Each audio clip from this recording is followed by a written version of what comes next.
This time, the main character with a malicious grin and a masked face looked at the teacher, who understood that it was only his imagination that now imagined him with an iron mask on his face. The blue-haired guy looked intently at the brown-haired man, who threw his sword behind his head, and to his regret, said that he could not teach him this technique because it was still not complete. The main character raised his eyebrows with irony, asking if he could complete it, would he be trained? Xavier looked at him with disdain and said if he said so, then perhaps it would be so, but he was embarrassed by this self-confident look. Then Lloyd stuck his sword into the ground. He looked at his hands and tried to insert a finger into his fist, assuming that his mana heart was absorbing mana from outside by itself. Then he was about to hit his fist on his palm and assumed that it bounced off as a result, and as he saw, from the point of view of his heart, external mana is something foreign. Then it was a silhouette of a man with outstretched arms, who absorbed streams of aura because he wanted to change the source. The which he absorbs from outside will not mix with the mana heart. It was a glowing core with pulses of light, because he ordered to let it gather separately. This ball of light began to sparkle and emit streams, because it needed to be rolled up and used. The brown-haired man began to rotate his finger near his fist with a grin and explained that it was like an auxiliary engine near the main engine, because they were one whole, but at the same time worked separately, and it should be great. Xavier looked at him with displeasure and explained that he was sure that it was possible, but did not understand where Lloyd came from before such reasoning. Then the main character stretched out his hands in front of his face, on which there was an iron mask, because he said that he simply imagined. Xavier saw this expression and assumed that he clearly knew something, but just did not show it. The protagonist looked at how his teacher stretched his hands to the sides and began to emit streams of light and aura, because he managed to complete the Astrakhan technique of the mind, which had been bothering him for a long time. It was a blue core that emitted pulses of light around itself, because over the time of his first attempt, the number of contours that he could create increased to 3, and if he trained more, he could reach 4 or even 5 contours. A notification popped up that Xavier's opinion of Lloyd had increased by +5. The protagonist opened his mouth and bulged his eyes in amazement. He was surprised how much he had been taught the mana heart technique, because he didn't need it, because he only wanted to learn part of the absorption, and he didn't need the mana around him, but only the one he touched. Young Mr. Lloyd had such an ability, so Xavier expected that he would defeat the Knight Newman. At that time, the guys were trying to restrain the protagonist, who was bloodthirstily trying to finish off the lying fighter, and triumphantly. At that time, the protagonist's father was furious, hitting the table with his hands because he did not want to allow him to ruin the knight's reputation any longer. Arcus watched his enraged son being restrained. At this time, the brown-haired man was sweating and trying to catch his breath when he heard about the knight's reputation. Then he pointed a finger at his father in displeasure and told him to look under the tablecloth before he decided whether these words were appropriate for Nikita's knight. A pile of sealed letters lay on the table under a white coverlet. Arcus looked at these letters in horror. While Newman lay writhing in pain, the brown-haired man looked at his father and said that towards who was causing harm to the Baron's estate, and a letter from this scoundrel Knight Newman. Arcus convulsively opened his mouth, holding the letter, because Lloyd explained that it was the furnishings of the estate. What the Baron liked and did not like, and instructions on how to forge property documents, and in these letters everything that they managed to share. The protagonist looked at the agitated Newman with a cold face, not understanding how he found the letters he hid inside the walls. At this time, the protagonist smiled maliciously and said that in the novel, Xavier found them later. He remembered how his little beast Peapodon went to get the letters last night. The father sat down on the chair in horror, looking at the table with the letters. Then he looked at his son, who was staring at him, and realized, as expected, that in the novel he was described as a kind person, because it would be a big fuss if he were to kill him now. Then he closed his lips with a dissatisfied grin and realized that the words kind ruler and good ruler meant completely different things. The protagonist looked at all the nobles at the table and realized that if his father was so worried about how to get rid of this man, then he could offer him something. At this time, the brown-haired man was holding his shovel, while Newman was on the ground, looking at him with excitement. Newman heard that they wanted to put an angry rat on his head and then expel him from the estate, wounded by rats, and if not, then they would demote him to an ordinary soldier and give him a chance to atone for his sins. At this time, the rest of the people were frightened by such a statement because they understood that it sounded inhuman. Arcus at this time, his eyes bulged in surprise and understood that in order to carry out justice for a minor offense, he would be given a chance to atone, but with a warning of a more severe punishment. Bayern stood next to Xavier and frowned, saying that it was a wise and generous decision and a good warning to others. The protagonist looked at the nobles who sat on the platform, and they agreed to do as he suggested. At this time, the knight with the mustache, without raising his head, said that he had no objections, because he had just been shown mercy. The protagonist looked at him puzzled and tried to understand what kind of mercy. He imagined how a black silhouette of a man sat on a rug in front of his king, and Lloyd understood if he would treat the criminals kindly and whether they would atone for their sins for the forgiveness granted to them. But he realized that this would not happen.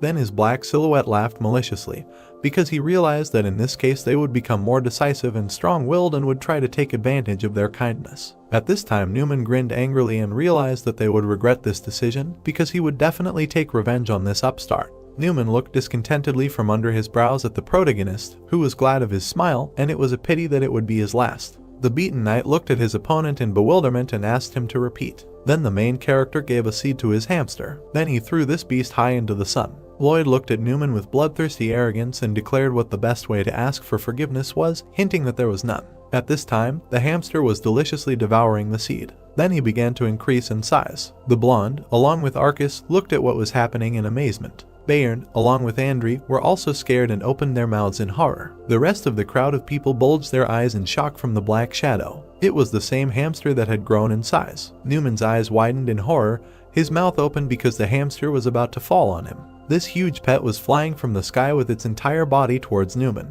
At that time, the protagonist stood with his back to Newman, his hand on his belt, and there was a bang.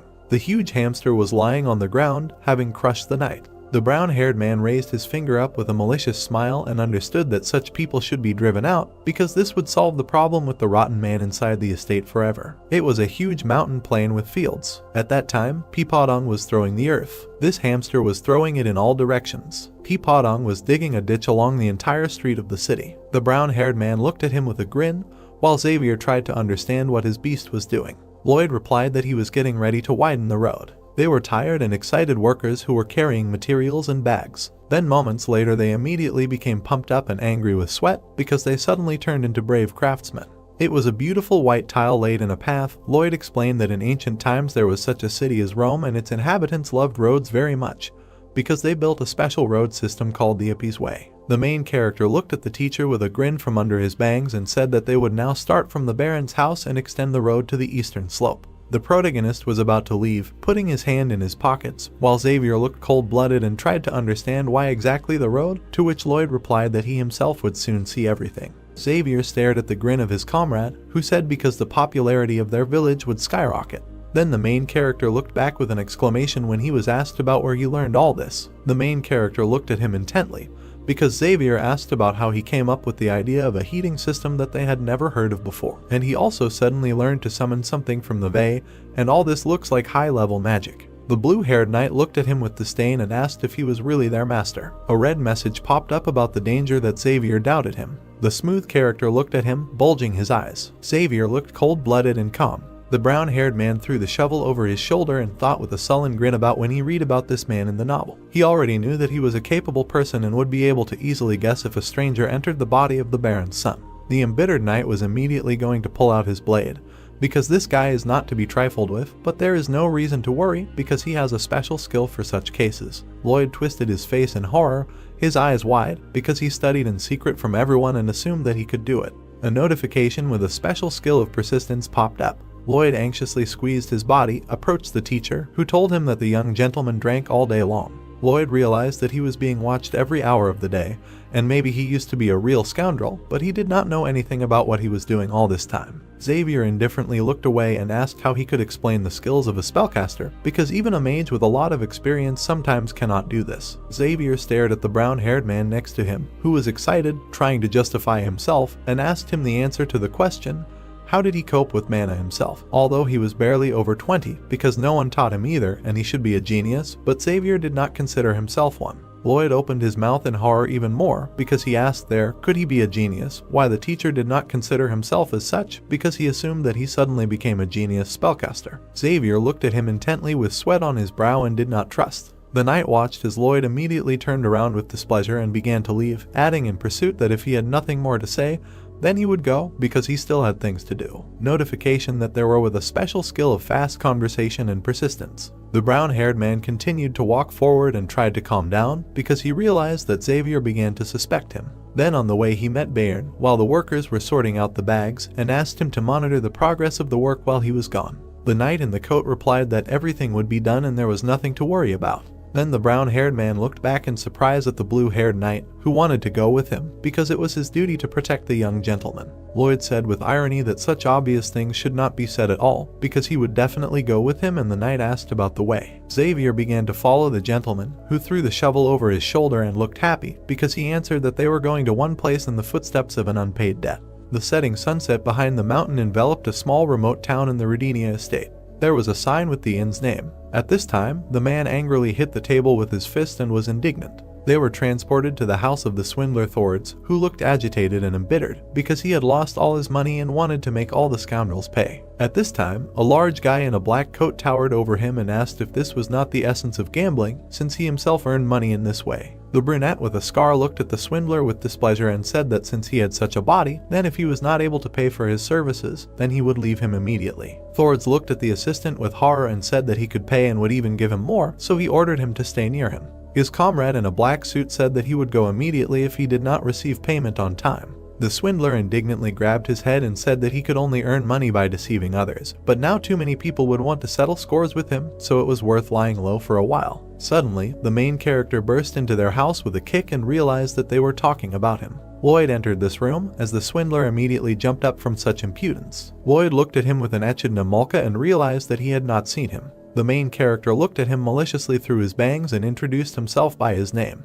Thords with great horror bulged his eyes and opened his mouth. Thords immediately put his hand on his assistant in black, who offered his help, but the swindler wanted to leave here faster. His assistant immediately bent over the ground, grabbing his master. Then they quickly jumped out of the house through the window. This man in a black suit was about to land on the ground. The man with a scar on his face became angry with discontent. Xavier at this time cut his blade near the shoulder. The knight immediately swung his sword in the air. The knight in blue walked down the street with his sword ordered to give him the swindler and leave himself, and then they will not touch him. Xavier looked at him through his bangs and realized that he had done everything as the young gentleman had said. The big guy in the black suit looked at the man who had blocked his way with displeasure, who knew that they would try to escape through the window, which was why he had waited here. The guy in the suit frowned with displeasure. Then the guy immediately bloodthirstily stretched out his hand with a black magic core and joked about whether the knight even knew how to handle his blade. At this time, the brown-haired man looked through the broken window in surprise and realized that after the death of the Baron, Xavier had longed for together because he had fought with the personal guard of Thords, the swindler whose trail he had managed to attack. Xavier watched as the black mage emitted streams of dark energy because this was his first battle with a dark mage. The knight immediately sat down on the ground, baring his teeth from such pressure and holding onto his sword because it was not easy for him and he had to resist the magic of gravity. Lloyd smiled maliciously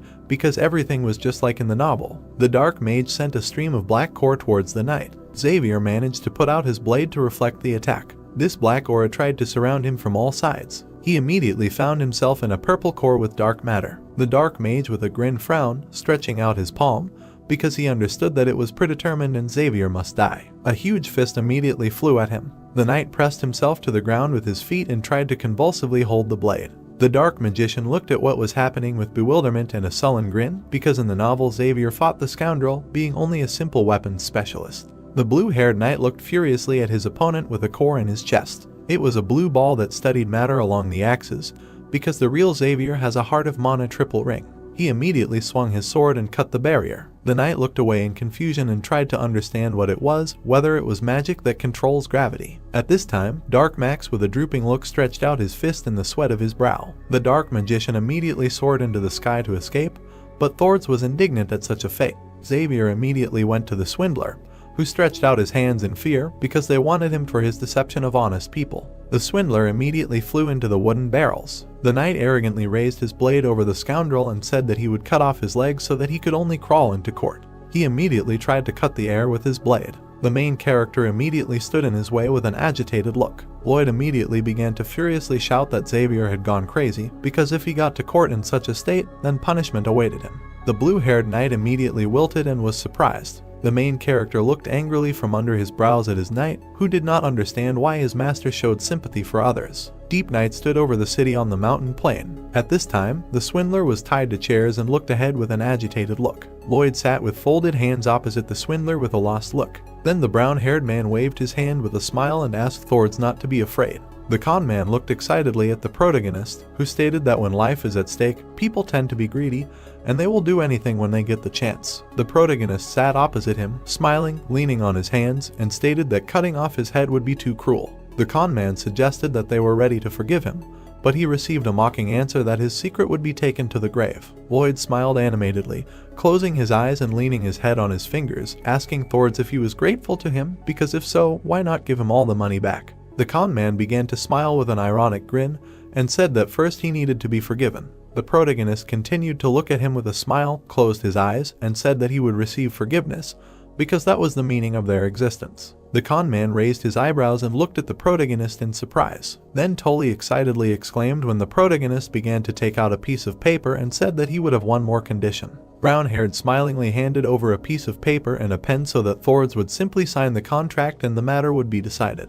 The swindler at this time looked closely at the piece of paper and tried to understand what kind of contract it was. As it turned out, it was a standard labor contract, and he would even receive money for it. Brown-haired continued to smile, resting his chin on his finger, and said that 80% of his salary would be withheld to pay off the debt. The protagonist crossed his arms and with a mocking smile said that in 520 years he would be able to pay him off. The swindler's eyes bulged in horror and his mouth opened. Xavier looked angrily at the smiling protagonist and realized that he should not have expected anything else, because he came here not to sympathize and forgive. The brown-haired man continued to twist his smile in a malicious manner, and he did not consider himself a fool to kill someone who owed him money, because he would definitely not make such a rash step. Then the brown-haired man brought the tube to Talia's head and began to suck it, because he said that he would squeeze all the juices out of him until the end of his worthless life. The swindler immediately exclaimed excitedly, because he was curious why he offered him such a slave contract.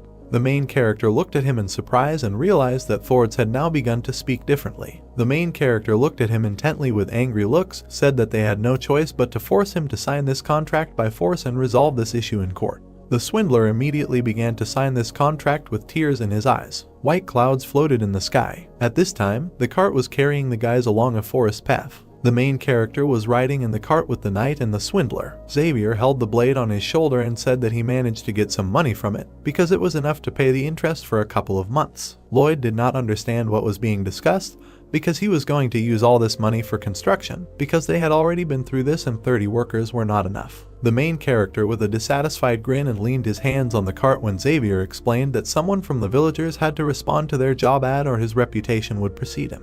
It was a mountain range of a plain where there were fields. A couple of days later in the estate of the main character, there was a sign that labor was needed, where the salary was 20 gold and for information they should contact the Baron's estate. A whole crowd of people stood in line at the table in front of the Baron. Xavier stood next to the Baron, who assumed that all these people must hate him, to which Xavier wanted to express his opinion. The blue-haired knight closed his eyes and said that Lloyd had undertaken to install the heating system on time and at a low price, punished the traitor of the estate and forced him to appear before the highest court. Xavier looked down on the Baron and realized that he wanted to be considered a reliable person who could be trusted. The brown-haired man's eyes widened in surprise, realizing that it was quite simple. The guy approached the counter where the Baron was sitting and asked him about the work. Lloyd replied that he only needed to sign the contract. The main character's eyes widened in slight surprise when they wanted to express their gratitude to him. The brunette with a red scarf around his neck, smiling, stretched out his hands and said that his child caught a cold very easily, as soon as it got a little cold. But thanks to the young master and his system, he had nothing to worry about this year. The brown-haired man looked in surprise at the bow of the man who thanked him. Lloyd immediately smiled animatedly, his eyes wide, and he felt relieved. Although he was just trying to satisfy his greed, he felt somehow awkward. Then the Baron looked at this guy, who informed that he had relatives from the Rakona estate, which was nearby, and they wanted to know if he could install his system there too. The brown-haired man's eyes widened in bewilderment and he realized that this was the first step to prosperity. He immediately smiled bloodthirstily from under his bangs and realized that everything was not in vain, because he had to increase the price, explaining everything with travel expenses and take all the money for himself. Xavier stared at the Baron's malicious smile, who said that he would really need funds to deliver all the goods to the place, and the knight was confused by this strange expression, because he assumed that this whole construction had only one purpose. The brown-haired man, continuing to smile mockingly, extended his index finger. The blue-haired knight imagined the unfinished road. The protagonist stood with his knight on the edge of the mountain, looking into the vast distance. The knight looked at the smiling grin of the gentleman, who said that sooner or later there would be nothing left on this mountain. Lloyd continued to smile through his bangs and said that the heating system required a lot of resources and soon only stumps would remain from the trees here. Xavier frowned in bewilderment through his bangs. The knight held his blade behind his back and understood that if the gentleman knew the outcome, then why did he continue to